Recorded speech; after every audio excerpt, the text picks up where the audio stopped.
And that's what I say to young people today. Look at this pandemic, this coronavirus pandemic, it's really tragic because it attacks the old guys. But even worse is the baby boomers had it the easiest of all generations. Their pensions are gone. Their 401ks are gone. Social Security is broke. Medicare is broke.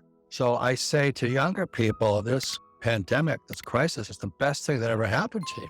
Think about that iPhone. You have more power in that iPhone than I had with my mainframe computer. And then, so when I meet people who say, oh, the economy is bad, I said, the only economy is between this year and that year. Now, there's an economy out here, but this is the best time for your generation because you're tech savvy. I'm not tech savvy. This was made for you guys. The old guys like me are being cleaned out by the pandemic. The way is clear for you. Now, the old guys are gone. They're dead. What are you going to do about it? So it's really a great time, but exactly the bad times are linked to the best times. You can see it. But unfortunately, as you know, a lot of your generation and younger, they'll never recover. They're going to see it as the worst of time. Or more important, who's your teachers? That's why I keep saying to the millennials, they're a pack of wimps. I meet millennials who are just horrifyingly weak. Snowflakes, they call them. They go to college, they're taught trigger events. I don't know what they say to them, but they've got to have special rooms where there's no whatever. I'm going, holy mac. Welcome to the real world, And the other millennials who are as tough as nails, this is the biggest opportunity they've ever had. So it just depends upon what's between this year and this year, what's in your heart. That's what I always say, quit your job, but that's not, I don't have a job. I've only had one job and I never wanted a job after that because I had to be hungry. But we're all different. We're humans, we're different beings. If I show this diagram here, it's why I created my cash flow board game. Was we have 4 different intelligences. We have mental intelligence, we have physical to make, all in all that, emotional intelligence, but spiritual intelligence. So I went to military school in New York. The first thing is spiritual. I become a Marine, it's spiritual. You know what I mean? Because you're putting your life on the freaking line.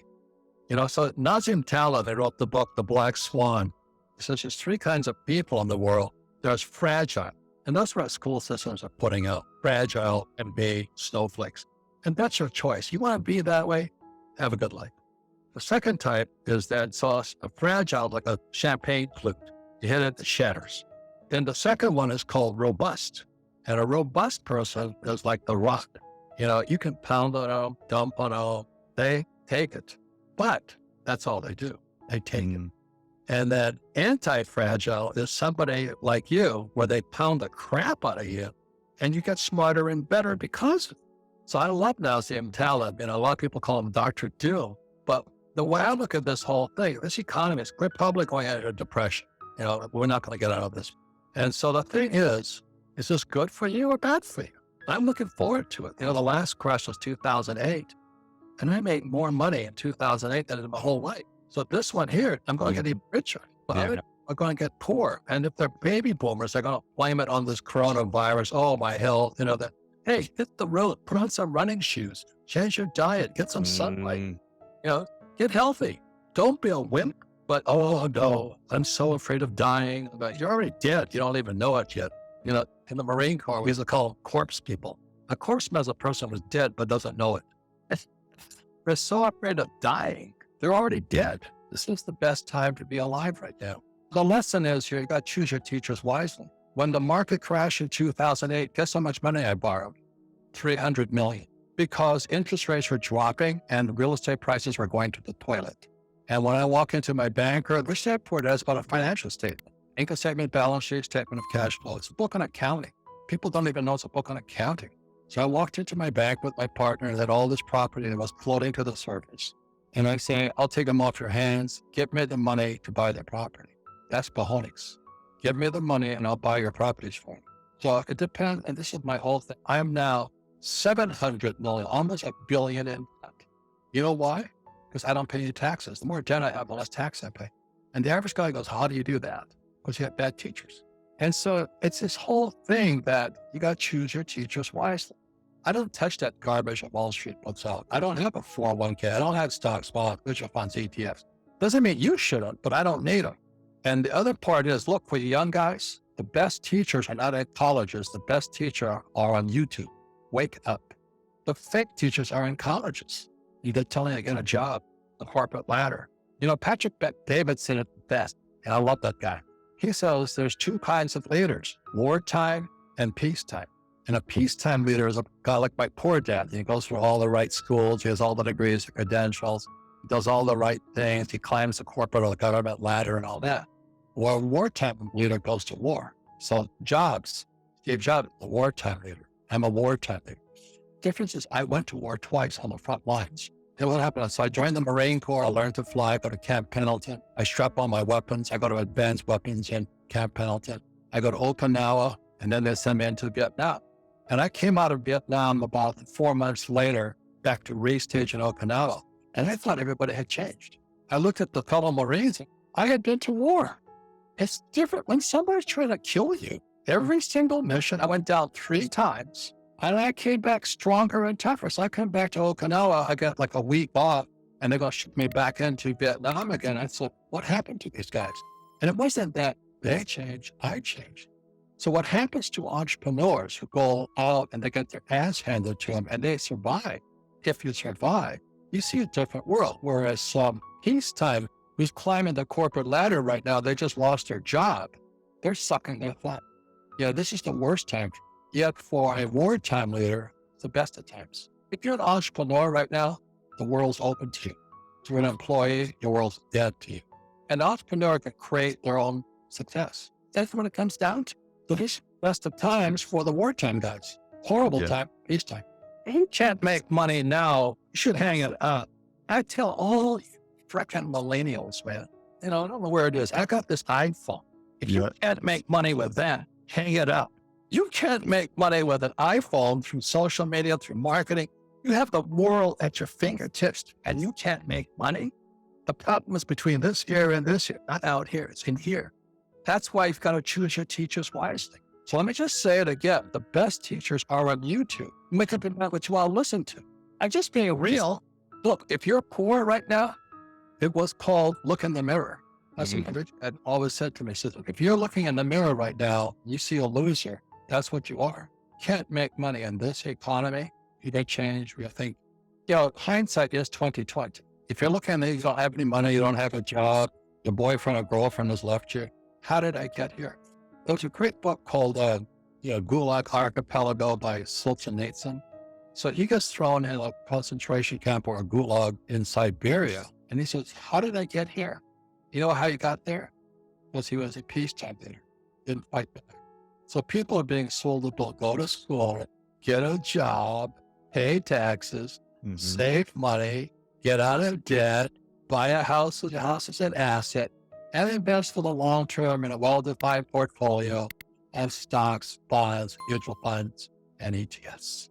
And I do none of that because I don't have to do that crap. That's Kool-Aid. Go to school. Well, what did they teach you about money? Nothing. Get a job. You pay the highest taxes. Pay your taxes. I don't pay taxes. Get out of debt. Well, money is debt after 1971, if you know your history of money. Your house is not an asset. Your house is a liability. And why would I invest for the long term in the stock market when I can make my own assets? I don't need the stock market. I'm not saying you shouldn't, but I create my own assets. I create my own cash flow. I'm an entrepreneur. Most people are employees. They're looking for jobs. I made a fortune in 2008. I'm making more money and paying less taxes. It doesn't mean I don't have problems, but I'm prepared for this. There's two kinds of discipline. There's internal self-discipline, and then there's external discipline. So right now, if the world's kicking your butt, that's external discipline. And if you're self-disciplined, the world's kissing your butt. Yeah, it's up to you. So that's why I love the Marine Corps. That's why I love going to military school and not a university, because I got ass kicked every single freaking day. First word I had to learn at the academy, mission. Mission is spiritual. That's your mission. And my mission has always been to serve people. Most people, all they give up is making money and fooling people. That's called the Federal Reserve Bank, Wall Street, and all that. I want nothing to do with them. I just don't play their game. But you have to get smarter not to play their game. So choose your teachers wisely. That's what I said, because I had to choose between my rich dad and my poor dad. My poor dad, PhD, poor, helpless, and desperate.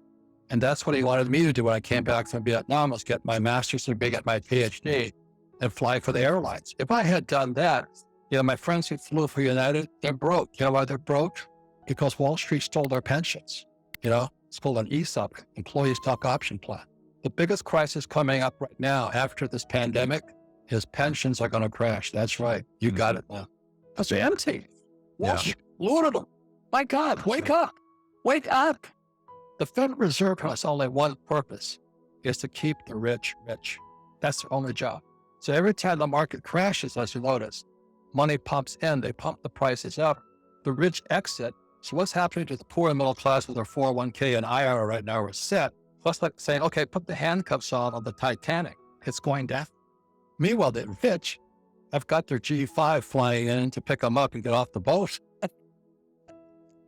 They're out. Because the problem isn't in the stock market, the problem's in the repo market, commercial paper market. They don't tell you that. They don't teach you that at school. So suddenly, voila, in September, the shadow banking, which is corporate credit and commercial paper market, started to go bad in September. Oh, some pandemic. Oh, that was interesting. Funny how that appeared. So I'm not saying the pandemic isn't real. I'm saying the real crisis, it's a smokescreen for the real crisis going on right now. They're stealing your wealth through your pensions, your 401k, your IRA, through Social Security, through your taxes, through Medicare. That's why we have socialism kicking in right now. We have Bernie Sanders and AOC and Elizabeth Warren, hardcore socialists. But if you really have a financial education, we're going from capitalists, which I am. There's nothing wrong with the socialists. There's some people, 20% of the people need to be given money because they're unable, they're not able to. So we should give some people money, but not everybody. So we're going from capitalism to Bernie Sanders socialism and Hillary and all those guys. And then we're actually going to communism. And you can see it right now because Boeing is asking for a bailout and all the guys asking for bailouts. But this time the Fed's going to take percentage ownership. Yes, that's communism, central control of the economy. I'm not saying it's right or wrong, but it's coming. But that's what they should teach us in school. And our school teachers, most of them are socialists, some of them are communists. They want the government to tell us what to do. They're really fascist. They're really fascist. A fascist wants to tell you what to do. That's what's going on. And then they're printing money under all this scheme. So if you study real world, we've lost our freedom of speech. That's what Stalin took away. And social distancing is the right to assembly, which is why there was a Revolutionary War back in 1776. The Americans had to go hide in a church because the British would kill them if they were cut or assembled. Repeats. I'm not saying it's right or wrong, but most people are taught this. That's why I love going to military school versus university. We're taught military history. History is bullshit. Through the victor goes history. So the person that wins the war writes history to justify their position today. That's called his story. The loser doesn't get to tell their story. So anyway, that's where we're at. And I just leave it to your generation. You guys are in the best position ever because you're still young. You're tech savvy, which baby boomers aren't. So they're old. A lot of them are feeble and they're gone. So you guys have the world ahead of you. And it's not a bank. It's a cartel bought by the richest guys on earth. You guys just wake up, So anyway, the Fed is a cartel. So when I saw Bitcoin come out, it's open source. It's people's money. Gold and silver are God's money. So my whole objective is my system of business, but I'm buying gold and silver. I store it in other countries legally, but you can't just move that stuff. You have to move it legally and declare it. So I move my money legally. I'm going to get out of this country. So I keep my wealth outside this country, not because of my government. It's because there's so many people, you're going to see lawsuits are going to go up because people are desperate. They don't have any money. So when the economy gets bad, have you been in an accident? Have you been hurt? I'll come out soon for you. So if you don't have the right corporate entity like LLCs, C corporations, S corporations, offshore accounts, money is going to be stolen. It's the real game. Your pensions, watch in a few years, he did tell us our pensions are gone. You know what's going to happen? They're going to bail them out again. Bailout is the name of the game.